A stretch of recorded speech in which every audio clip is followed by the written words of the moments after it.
Hey everybody, and welcome to Right on Track with Renee Bernard. I'm Renee Bernard. So I'm here to help you with your writing journey, and I hope you feel supported and know that you can absolutely do this. Because if I can do it, you can do it. There you go.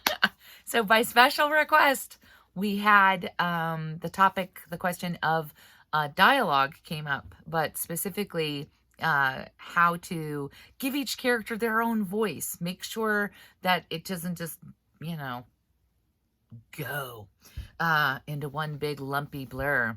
And I think that there's a couple things to keep in mind. First of all, when you're designing your character, a strange thing, you can already sort of almost hear them in your head, but you want to keep it in mind. So whatever you've designated, whether they're shy, gruff, pedantic, aggressive, whatever, their character is going to have some traits. It's going to reflect in the way they talk. Because, duh, right? And I think that it can be fun. They can have quirks. They can have a phrase that they love. And we all do. Everybody has like a certain way of phrasing. I hate to say it, but cliches that you fall back on, or a pattern of speech. And we've seen it in, you've seen it in films, maybe. That's a great example, where someone will say, too many notes. You're like, oh, I know that guy. I know exactly what is going on there. So I love that. I love having a catchphrase or just a little fun turn of phrase for a certain character. And it says a lot about them. Not to go too far, but you can have characters that stutter. You can have characters that have speech impediments even, or something going on. In historical romance, in my genre, it also can portray a person's status, obviously. So, I'm not going to have the scullery maid using, college level SAT words. So, I mean, you really don't want to have anybody forcing your readers to reach for a dictionary, unless it's really fun, and that is your goal. But you should probably have another character in the book go, what does that mean? So you can define it pretty quickly and lower the frustration level. So that's something I do is, you pay attention to the class, you pay attention to status, you pay attention. Are they educated? What are they like? Are they nervous? Are they, personal traits, social traits, reflect in speech? And then to be truly honest, because I'm weird, you're probably not weird. You're probably, I read things out loud. So I will absolutely read it out loud so that I could hear it. And I know some people use the software, there's dictation software in Microsoft Word and in other programs where the computer will read it for you. The problem with that is there's no cadence, there's no pacing, there's no inflection, there's nothing. It's just wonk, wonk, wonk, wonk, wonk, wonk, wonk, wonk, wonk, wonk, wonk, wonk, wonk, wonk, which is not how your character talks. I hope.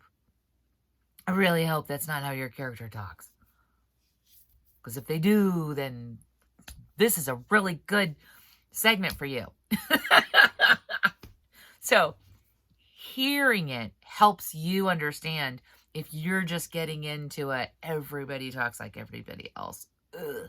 So, but be aware that also as an author, as you're reading it, I'm sorry, my nose, it's allergies, man. Season, swear to God.